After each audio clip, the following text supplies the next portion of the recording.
ఎవరికి ఎన్ని సీట్లు, ఏ సీట్లో ఎవరు పోటీ చేస్తారో కూడా తెలియని స్థితిలో ఉన్నటువంటి వాళ్ళు మనం సిద్ధం అనేటప్పటికీ గుండెలు బేజారెత్తుండి ఏమంటున్నారంటే మేమందరం కలిసికట్టుగా వస్తాం, పద్మవ్యూహంలో అభిమన్యుని ఏం చేయాలో అట్లా చేస్తామంటున్నారు.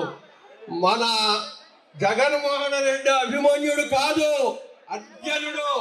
అర్జునుడు మొత్తాన్ని ఏ విధంగానైతే ఒక్కసారి యుద్ధరంగం నుంచి తరిమి కొట్టాడో, ఒక్క జగన్మోహన్ రెడ్డి గారు వీరందరికీ బుద్ధి చెప్పడానికి ఏదో ఒక సినిమాలో ఉంది.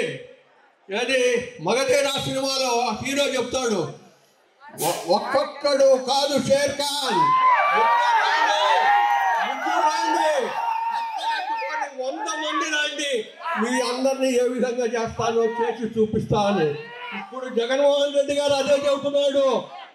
ఒక్క చంద్రబాబు నువ్వు ఒక్కడివి కాదు, పవన్ కళ్యాణ్ కలుపుకోని రా, బీజేపీని కలుపుకోని రా, కాంగ్రెస్ ని కలుపుకోని రా, మీ మొత్తాన్ని కట్టగట్టి బంగాళాఖాతంలో కలుపుతాను జగన్మోహన్ రెడ్డి గారు చెప్తున్నాడు. ఇంతకన్నా ఇంకా గొప్ప నాయకుడు ఎవరన్నా ఉన్నారా మీరు ఆలోచించండి.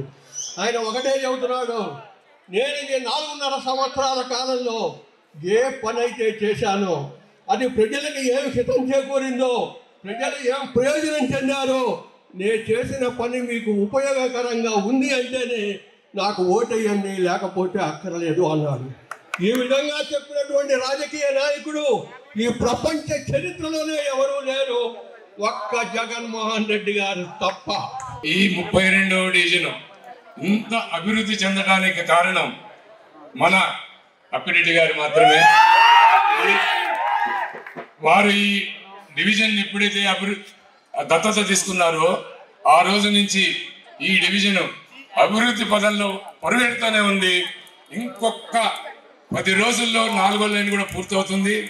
మనం అందరం రేపు జరగబోయే ఎన్నికల్లో మనమందరం మన సమన్వయకర్త మంత్రి గారు విడుదల రజనమ్మ గారిని అత్యధిక మెజారిటీతో మనమందరం గెలిపించుకుంటామని చెప్పి ఆశిస్తూ నాకు అవకాశం ఇచ్చినటువంటి మీ అందరికీ ధన్యవాదాలు తెలుపుకుంటాను. Thank you.